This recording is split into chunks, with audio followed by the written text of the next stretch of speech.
The barn bearing, as all of we know, is about a time for renewing things, a time for putting things behind us, a time for new vision, strengthen your leadership, honour the values of Aboriginal culture, and most of all, for you in your work that you're doing today, which is so valuable for the new generations to come. I've got to say, I'm extremely pleased and excited to be here for the official first meeting of the statewide gathering of our local Indigenous networks. It's been a long time coming, this meeting, and I think you're really making a huge difference out in community in all of the work that many of the LINs are doing.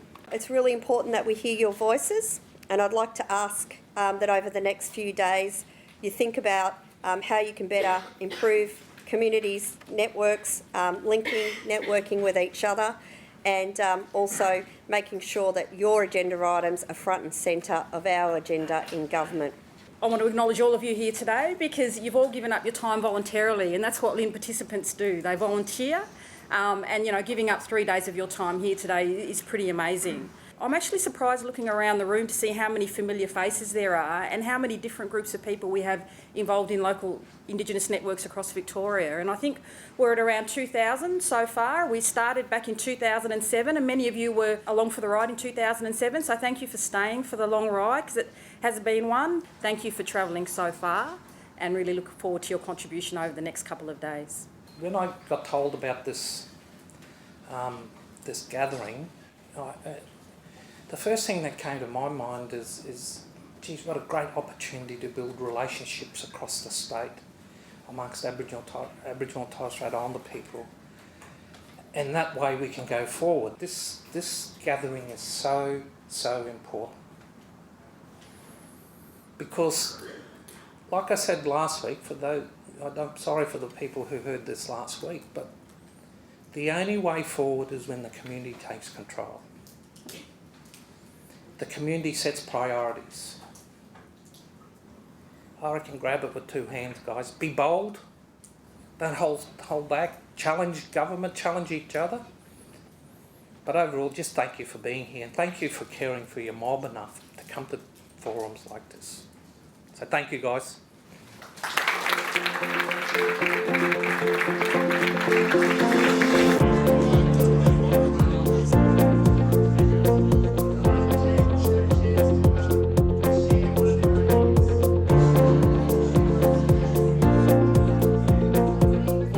My name's Glenn Foster.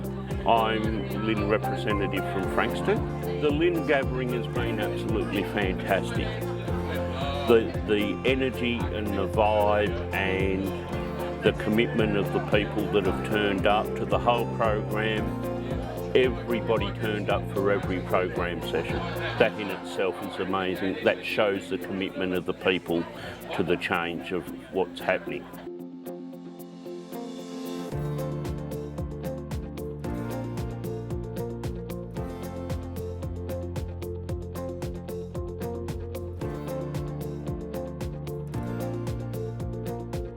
Can't believe that it's only been a day and a half really that we've only been here, but it feels like a week because we've done that much amazing things and we've made such strong connections that it doesn't possibly feel like it could only be a day and a half. But this is the last morning here. We've got a few more things that we want to do, and as I said last night, yesterday was a big focus on some of the details or some of those really key integral components of what makes up the LINs. And today we're going to be stepping back and just looking again at a bit of the broader picture, just to make sure we understand where we're all sitting as a group of LINs, of how we all fit into that bigger picture. Hi, my name's Brooke. I'm a Wurundjeri woman and I'm from Hillsville, so I've been involved in the Hillsville LIN for maybe 2 years, and I suppose coming here I was interested to meet other people, and I was interested to hear if their experiences being involved in the LIN was the same as what's going on out here in Hillsville. What I loved was there was some things that I didn't expect, and I suppose on the other end everybody had some similarities, so how to engage with community better and how to inspire them to come along and how to keep our gatherings positive, which is something I'm really interested in. And I suppose really the best thing about any of these gatherings is just hanging out with other Aboriginal people and feeling that you're not alone and that you're all kind of aiming towards the same thing. Sometimes we work in isolation and we can feel a bit overwhelmed, but coming away today I feel very refreshed actually, and pretty inspired to make a change in my community. Wandia!